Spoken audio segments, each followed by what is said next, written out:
We are recording. All right.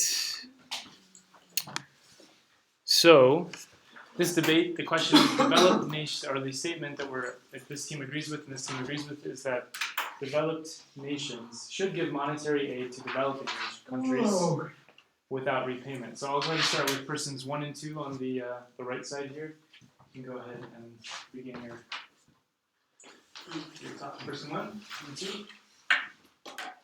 I'm the first one? I don't know. Yes. Yes. But I said agree gonna say first. No.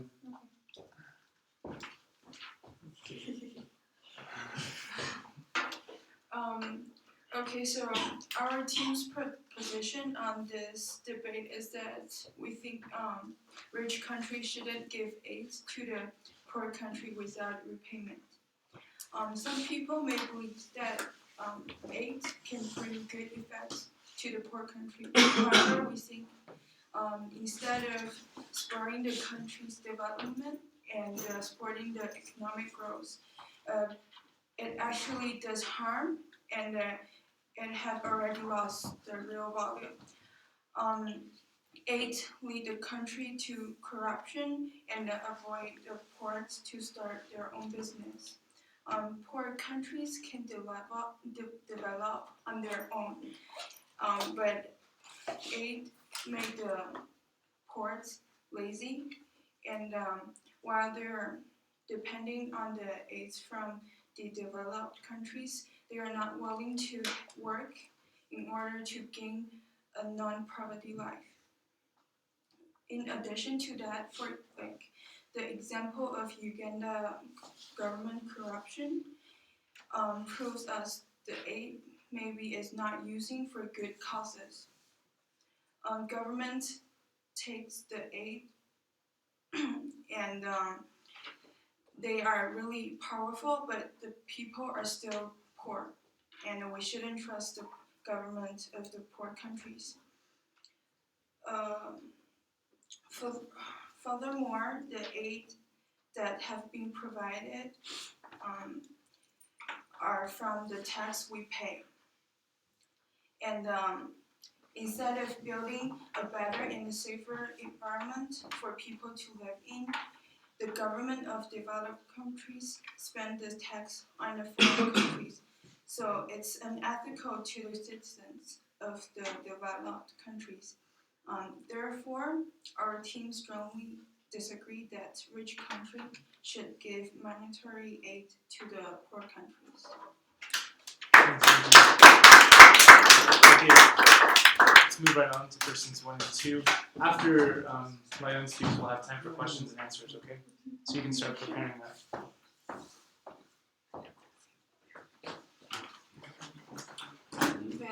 Yeah. Okay, so good morning. And now I would love to share a quote with all of you, which was said by Barack Obama, the President of the United States and also the winner of 2009 Nobel Peace Prize. As the wealthiest country on the earth, the United States has the moral obligation to lead the fight against hunger and malnutrition and partner with others. Our group strongly insists our advocacy that rich countries should give monetary aid to poor countries. Many research and papers have well demonstrated the alleviation of poverty due to the financial aid. First of all, for those countries who receive aid, they can then develop their education standards, medical facilities, and so on. Lack of development can lead to further concerns about life expectancy and conflicts between countries. So that should be considered as the most significant reason why developed countries should give monetary aid to developing countries.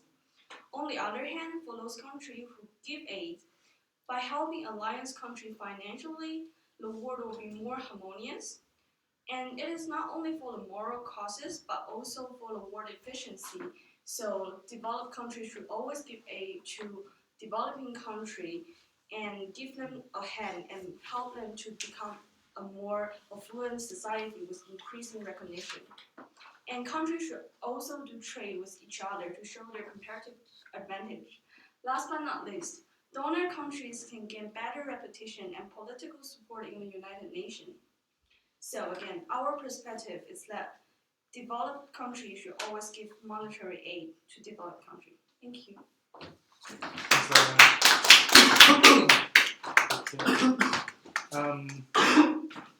I'll turn it over to Team A, the right team here. You have 1 minute to pose questions. So again, it has to be a question, and then you can let Team B respond, and we'll switch. Okay, Bella, go ahead. You can direct it to the team or some individual. Marianne talked about that, like, from many resources, she found that there is an increase in development. What are the sources? Because we found like the opposite information. No, we haven't finished our speech and the case studies. I will show you. Yeah, we all grow up because Don't worry, just wait. We have a lot of evidence to show like economic growth and further development on education standards and medical facilities. Yeah.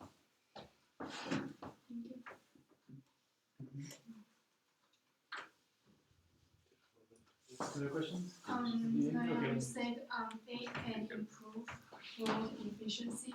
Can you explain how it works? Well, if the receiving aid country they have more money to develop their skills in production, so they can buy more advanced technical machines, so they can produce more efficiently. So it's not really so it can help the world efficiency to increase and not like wasting resources of the whole world. Why you're so sure that all the money will be spent on the right case? What if there is a corruption? Like it's really sure that there is some corruption. Well,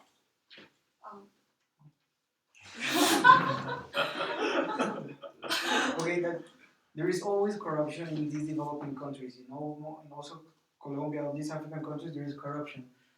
There is a fact that says that most of these developing countries, they take 2% of the aid by themselves, but it's just 2%. It's almost nothing. Yeah, the And thing then- is like even though there is a tiny bit of corruption, but the majority of aid go to those people who actually needs money. And like if you don't give aid at all, then there will be no development at all. Like they don't have money, so they can't just like help them out of the poverty level by themselves. So aid will work. Okay.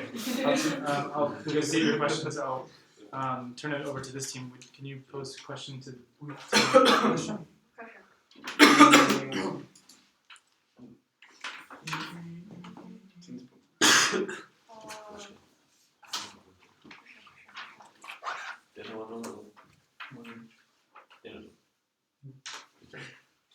One second.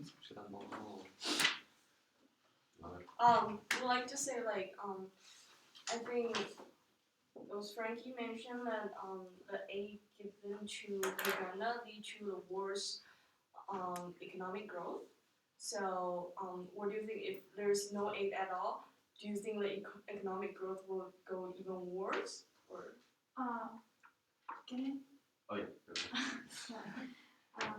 Our group thinks that the developed countries, they should not give financial aid, but there are many ways to help developing countries without money, because giving them money can cause more bad things than good things. okay, so if you don't have money, how can you buy food, buy machines for production? No, sorry, go for it. Things that a lot of people there, they just don't need money. They can't buy anything because not because of the money that they don't have. You get the idea.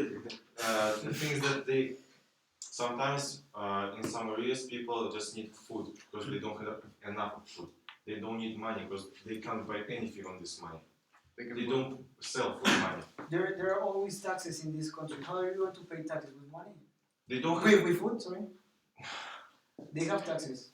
for example, in some regions they don't have taxes because they're in poverty. They don't have any money. How are they?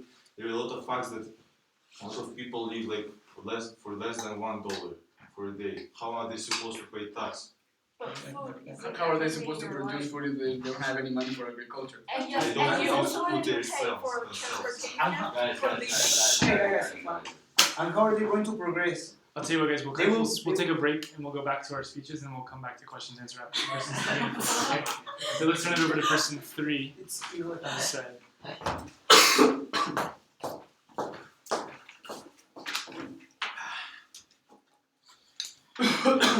So, hello. Yeah. I want to just to listen. I think that you may not pay attention, but you will feel with your soul is hurt for all those people that are in poverty now, that are in prison there. An example I want to bring you is Kibera, which is known as the slums of Africa. It is home for more than 1 million people that get through their lives on 2.6 square kilometers. To compare, in Lausanne occupies 18.57 square kilometers, which is, and this Kibera is 7 times less than Lausanne. Imagine this, how they supposed to survive there. One more enormous obstacle, there is shacks where they do not live but survive. Also, can you bring that idea and picture how children are supposed to play in those jumbles of garbage there everywhere? Pass it around, please. It creeps out. A lot of people that don't know how to fight poverty, they just call for more aids, but actually it makes people poorer and poorer. It discourages people from working. Also, it causes a lack of economic growth and pulls the Africa into debt.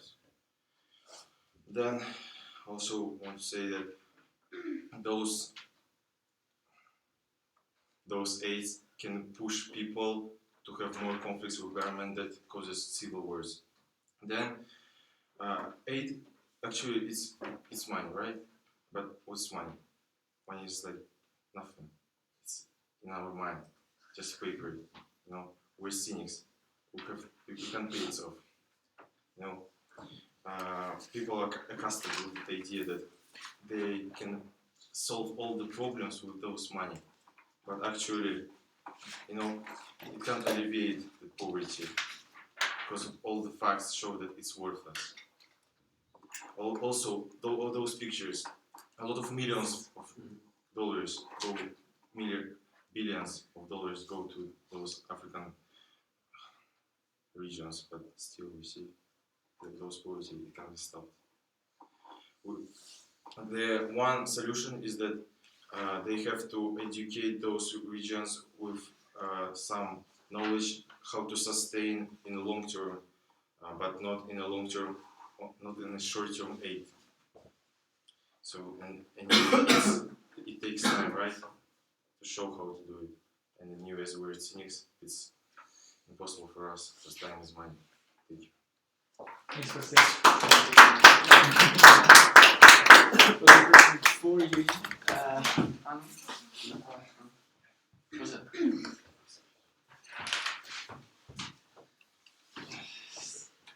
Okay, so according to the Wall Street Journal, African countries have received more than $1 trillion aid in the past 60 years. However, real income per capita is lower than the figure in 1970s. Now there are still more than 350 million people, which are about half of the total population in Africa, live less than $1 per day. And this number has increased almost 2 times in the past 20 years. Moreover, these recipient countries don't get aid for free. Actually, they spend about $20 billion annually repaying these debts. Another problem caused by aid is aid dependency. In many poor countries, the major sources of GDP and the government budget are foreign aids. For instance, in Uganda, 29% of national budget comes from aid, as well as 90% of Ethiopian government budget. Besides problems mentioned before, corruption and the mismanagement of aid also occur in recipient countries. such as corruption scandal happened in Uganda in 2013. It was found out that $300 million was lost every year due to corruption, which was an enormous amount of money that could be used to improve education, infrastructure, healthcare, and so on. To conclude, these facts suggest what our group believe, which is developing countries should not get financial aid from developed countries. Thank you. Okay, person 3, Kaito. Los facts. Tienen facts. Okay. To finish, you guys? Done? Okay. As you guys know, our state is that actually the developing countries we have to help the developed countries have to help the developing countries. Okay, now like see here, we're in a classroom. Fine, we're studying, we're hearing our other people. Okay, in Zambia, for example, and a story that I heard, a teacher went to another school, and a school, like small school, much smaller than this school. Here we have sport, we have a gym, we have a beautiful dining hall. There, they have a small dining hall.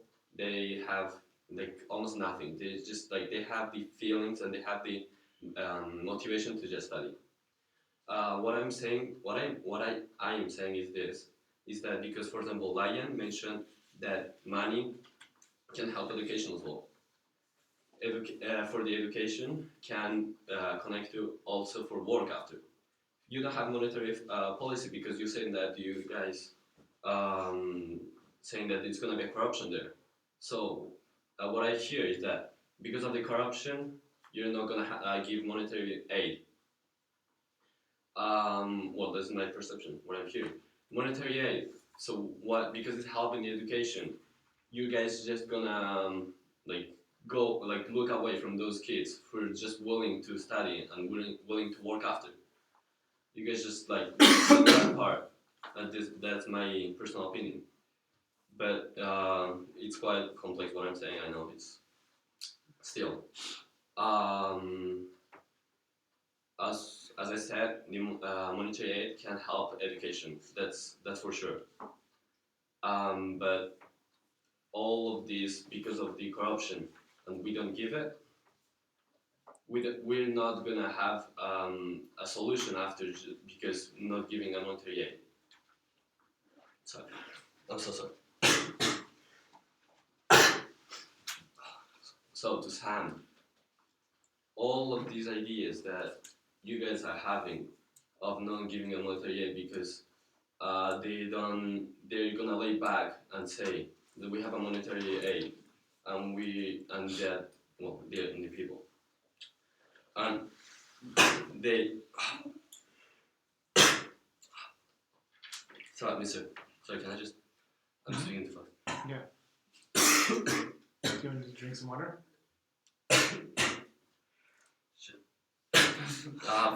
Sorry, I'm just. Go get a drink of water. Okay, so Yeah. you can come back, okay? No. Do you need some aid? See. Yeah, you go get some water, Kaito, okay? Okay, let's continue with person 4. Who's person 4? Mego? Leo.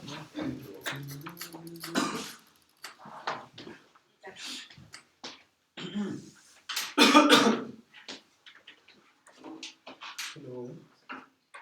Okay, so there are a myriad of examples that demonstrate the positive effect of aid in developing countries. The United Nations University investigated the impact of aid in 36 African countries, and they proved that aid actually increases investment and consumption, and therefore they increases the GDP of those countries. For instance, China's aid to Africa improve the Africans' economic growth. Also, China's demand for raw materials is responsible of the annual growth rate of 5.6% in the last decade. Also, China established more or less 900 projects, including textile factories, hydropower stations, stadiums, hospitals, and schools. Furthermore, China has an efficient way to cooperate with these African countries by balancing the aid project and the manages, making shorter and quicker procedures. So they are really efficient. A further way that aid can mitigate poverty is by reducing the mortality rate in these developing countries. Bill Gates Foundation letter shows that foreign aid around the world invest in international organizations are saving lives in most of the poorest countries. Since 1998, 2.5 billion children have been immunized against polio by the Polio Global Eradication Initiative. Thus, the family sizes will be reduced due to the fact of a reduce of the child mortality rates. And therefore, there will be a reduce of the population growth, and there will be less new poor children in these countries. I will show you here.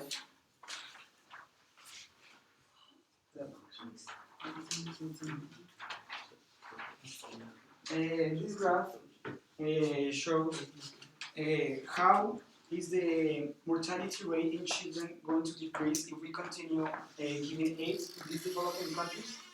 And it shows that by 2035, child mortality in most of the poorest countries will be the same as the child mortality rate of the United States if we do the right investments. So, in conclusion, this aid actually helps the developing countries by increasing their GDP and decreasing their mortality rates. Thank you. Thanks,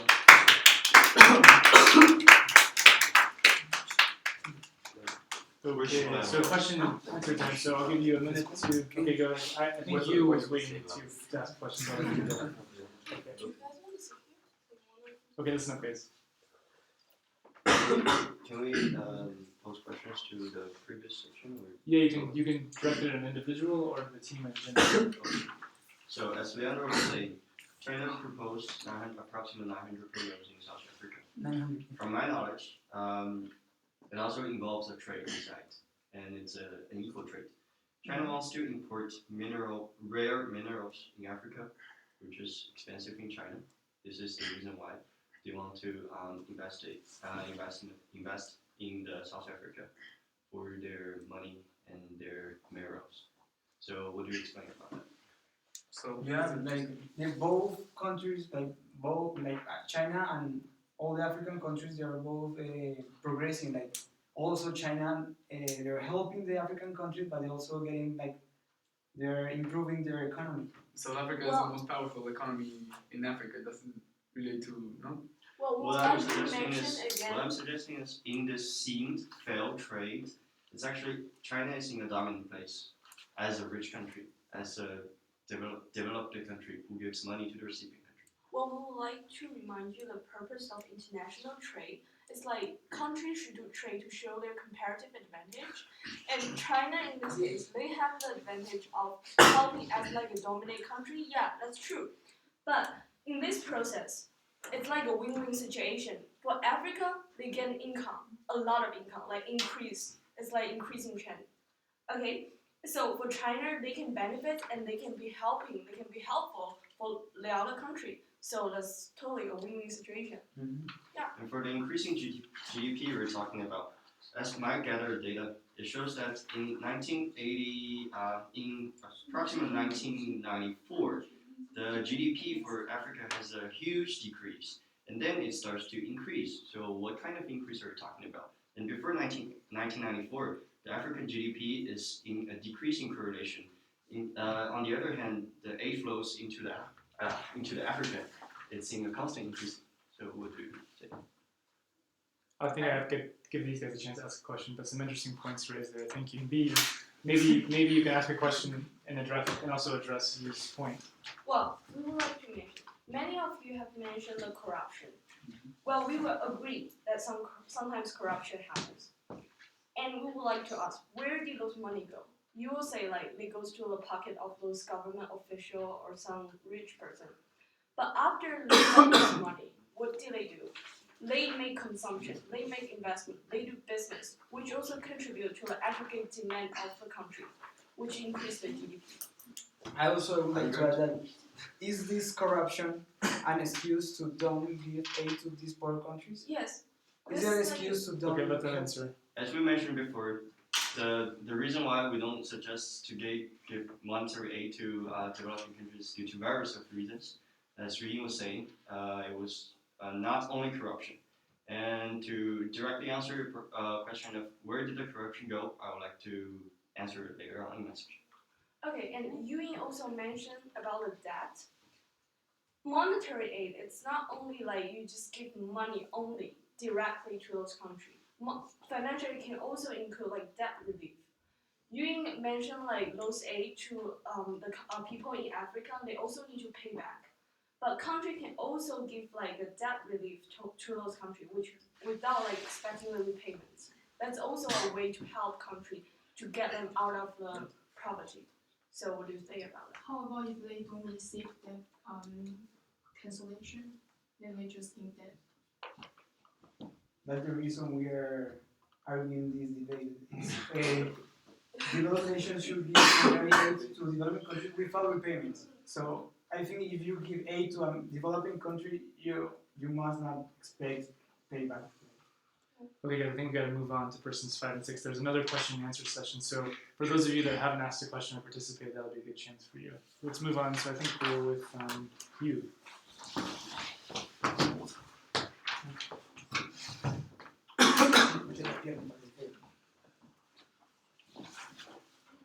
So your no card. Aye. So, good morning, ladies and gentlemen. I would like to start my speech with a piece of graph.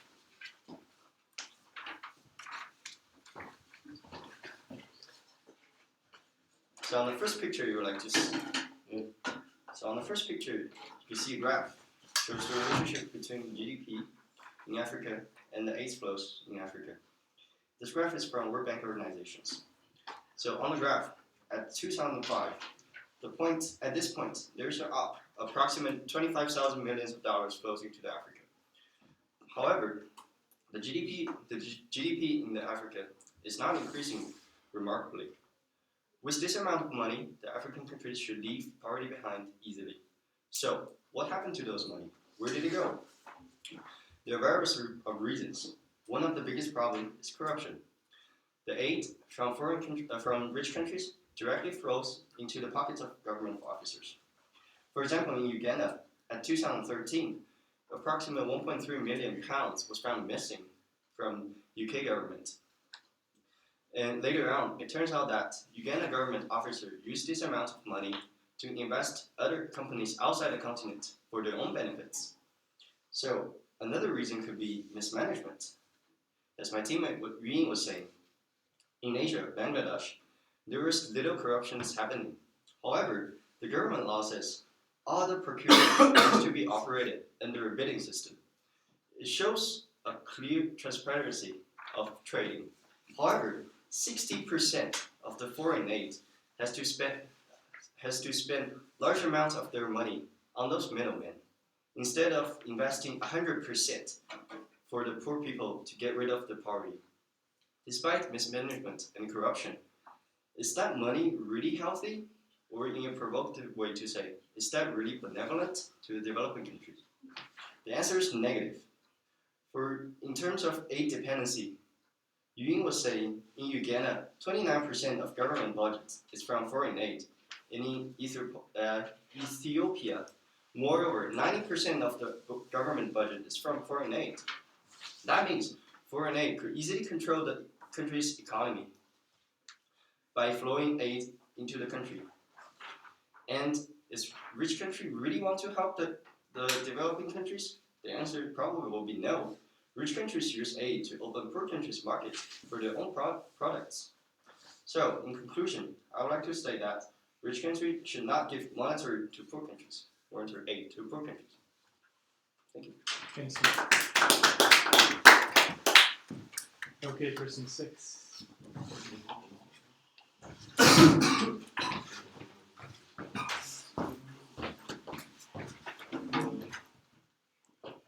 Okay, Shina.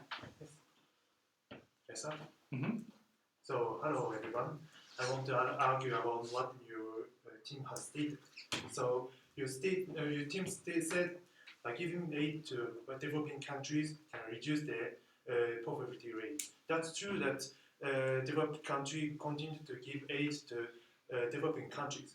However, it ends by the failure, and it's even worse than before. How can you explain those situations? And also, there's the contrast between what we said and what you said, your team said. And developed countries must protect themselves. So, for example, their economies or their citizens, everything like that. So, if one of the developed countries give aid to developing countries and in condition of their repayment, and they don't, and one day they suddenly say they can give back the money, I mean the debt, and they ask for the debt forgiven. So what will happen to the both countries? So both countries they will lose everything, and because the developing countries can't be independent by themselves forever, and the developed countries lose their money and waste everything. So it's out of the question, right? And thirdly, the team stated that aid goes to poor countries, and if we give the aid to other the developing countries, they can improve their health care or their education. But because of the corruptions, mainly in the corruption, the aid doesn't go to the poor country actually. So it's also the waste of the money and everything, and it's also out of the question, right? So in conclusion, therefore we believe developed countries should not give the aid to developing countries. Thank you. Thanks, Shina.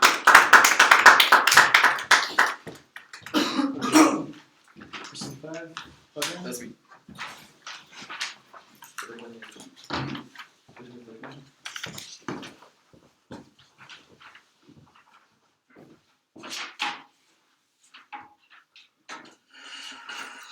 Hello. So, guys, in my research, I found that there are 3 major myths that block progress for poor countries. The first myth is that poor countries are doomed to remain poor forever. To disprove this, let's take the example of 2 Latin American countries, Brazil and Mexico. These both countries, they were both ex-European colonies. They both struggled to find their place between the most powerful economies in the world. During the 1960s, both countries received tons of foreign aid by Spain, by Portugal, and by the UK. Nowadays, both countries are part of the G20, and their living standards have increased incredibly. Believe me, I'm Mexican. I've lived through it. Well, my parents did. This doesn't mean that poverty has been eradicated from those countries. There's still a lot of poor people. But those families who used to be very poor in the past, they used to live in pictures like the ones Kosia showed us, are now having jobs, they now have profits, they have salaries, and that helps because their children can receive education, they can receive a better health care, and I mean, education is, for me, it's the most important part of developing poor countries. The second myth is that foreign aid is a big waste. Many journalists and many economists say that this foreign aid gives political leaders like the excuse to try and cut back on the poor countries' development.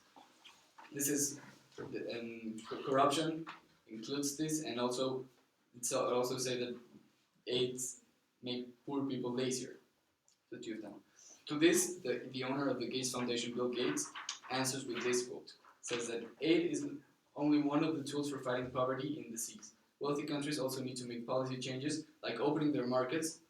We talked about the trade, and cutting agricultural subsidies, like Kostya said about food. And poor countries need to spend more on health development and development for their own people. The third and last myth is that saving lives leads to overpopulation. This theory is basically that saying that people who are dying of hunger and who are dying of the diseases like in Africa is just a way in which the world is regulating or mass population growth. I have a graph here. It has the case of Brazil, which I already talked about. It's from 1965 to 2010. In 1965, Brazil started receiving aid, and we can say that there is no correlation between the aid that was given and the mortality rate. For example, mortality rate went down, and population went down as well. So it doesn't. This theory is not proven, and it's not worth it. This graph shows us how the president of the organization, Bill Gates, says that the aid doesn't only have to go to the government. Foreign aid, in a monetary way, can also go to international foundations that can help the development of poor countries. It doesn't have to pass through the government precisely. For example, the Gavi Foundation or the Polio Foundation, all of these did fight against AIDS, against polio, and vaccinations. Okay, so to conclude, it's the first way we have to eradicate or try and resolve these myths so that foreign aid can work and poor countries can develop. Thank you. Thank you, President.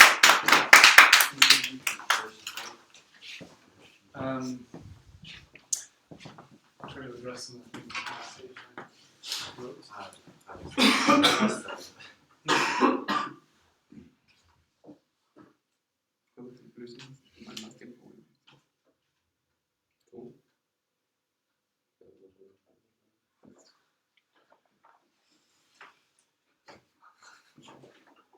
Sorry, it's really small.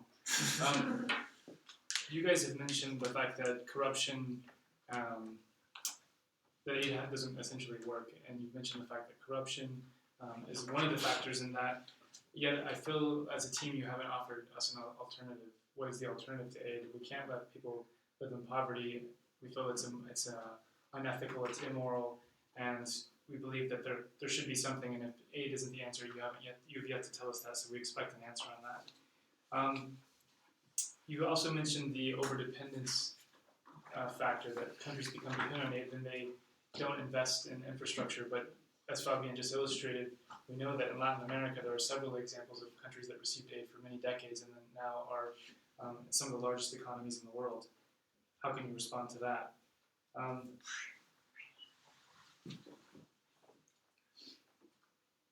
One factor in some of the countries that have depended on aid for a long time also suffer from endemic diseases like malaria, HIV, and things that affect their economic growth. So we believe that's a higher factor than corruption and limiting the growth in these countries, and therefore we argue again that aid is still an essential component in helping these countries move forward. Thank you. All right, questions and answers. Okay, let's take it away. I was writing it. So even if there was no corruption and money could go straight to citizens, what are they supposed to do with them? They can't eat them, right? And they can't simply go to market and buy it because everyone is in poverty, except government who actually invest in companies outside of the continent. So maybe giving food instead of money would be more useful? I think it wouldn't be more useful. I mean, you're saying that developing countries should give aid as food. Developed countries should give aid as in the form of food to poor countries. Yes. I mean, how do you intend to do that? That's just That's what making they them. do now. That's That's just what they do now, actually. no. Actually, That's but not the only thing they do. that's not what we're debating about monetary, not about food. So That's what I mean. Maybe it's going to be more useful than monetary aid. no, because food has an expensive date. Excuse me. And it makes them more dependent. If you give them money to produce an agriculture in stuff like that, they can make their own food and there's no dependent on other countries' food production. Yes, that's true. But I've been in Africa this summer, and I was in Kenya, which is not the least. It's pretty good.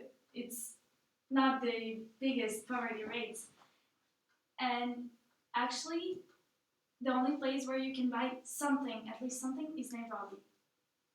Otherwise, you can buy nothing, and you can't spend all this money. And for example, with making agriculture, okay, yes, they can do it, but also for doing agriculture, they need seeds, and they can buy them there. They need aid. They need monetary aid. Where they can buy it. With the What money. she is suggesting It's is better to give them seeds, right? Seeds come out of trees. You can't buy seeds like no, like make $100 fly and receive seeds. You have to plant them. To plant them, you have to improve Yes, if agriculture. the developed countries, they just send them the seeds. They can plant them. But Africa, themselves. in my opinion, Africa is a country that's very rich, richer than many European and developed countries in natural resources. I don't think that it would be like sending, I don't know, Russians vodka. Then why they do need money? For what? If they have seeds, they can plant it. They don't need money to plant the seeds. They need money to distribute the seeds for transportation. I mean, how do you get the fruits that come from the seeds from the countryside to Nairobi? You need money to transport them. But they can't buy anything with that money. They can spend it out. there's no products in Africa. There is They no can't trade with the money. concept. There's no product in Africa. There is a okay? lot of products in And- Africa. And if there's no money going around in Africa, how do you explain the economic growth? How do you explain the GDP? GDP is made up like consumption, investment, exports, net export. Investment. But That's they your do answer. have Investment. money. That's your- They don't that was have your enough answer. products Investment. for all the people. They need products. They don't need enough.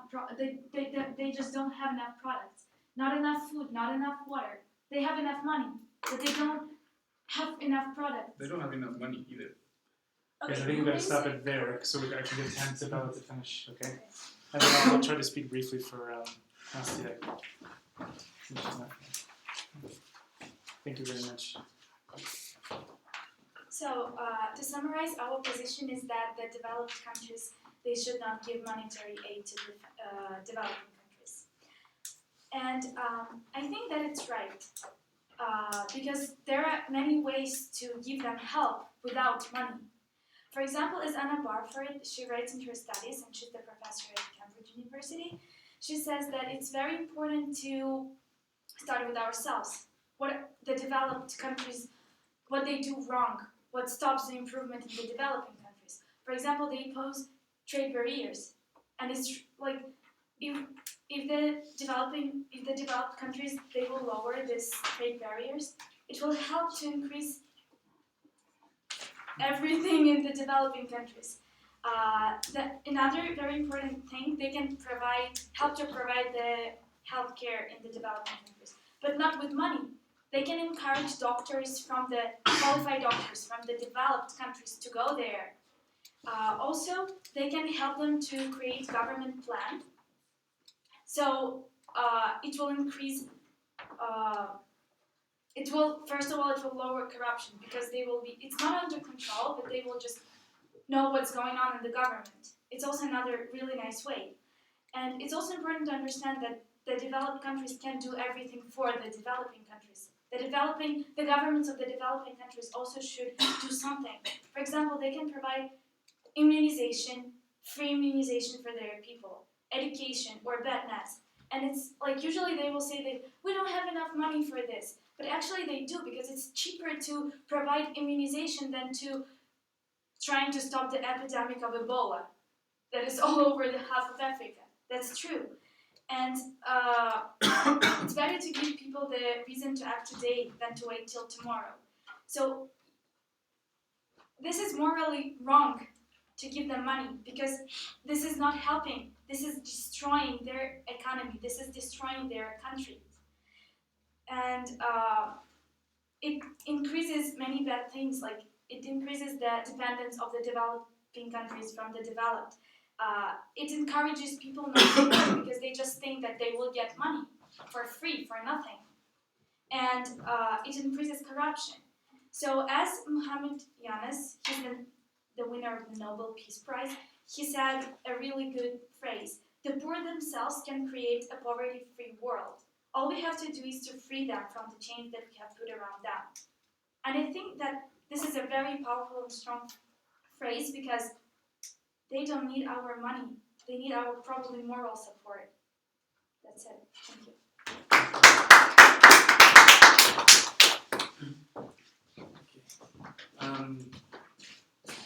You guys have made your case for why we should stop giving aid to poor countries, and we specifically refer to examples in Africa. Our closing statement would be that I will call back on the world religions. All religions, whether you're a Muslim, a Christian, a Jew, a Hindu, a Buddhist, or maybe even an atheist, I think we all have a sense of what's right and wrong. And it's difficult to live in a world where perhaps 1 billion people live on less than $1 or $1.25 a day. If given the colonial history of Africa, where slaves were taken, uprooted from their homes, it's hard for us as a team and for us as a school to accept that and see that we can do something about that by giving aid. That's why our argument is that aid is the way forward to help developing nations, as well as some of the proposals that you brought forward. So we would argue that aid is something that rich countries have a responsibility to continue to do. Okay, I'll stop it there. Give yourself a round of applause. I think it's time for lunch. I will contributions. I will send you the video with instructions on your journal reflection. So you can watch the video, reflect on your performance, score yourself, and then we'll move on next week with a few other things. Next week we'll have. Where's the booklet? I'm gonna email it to you.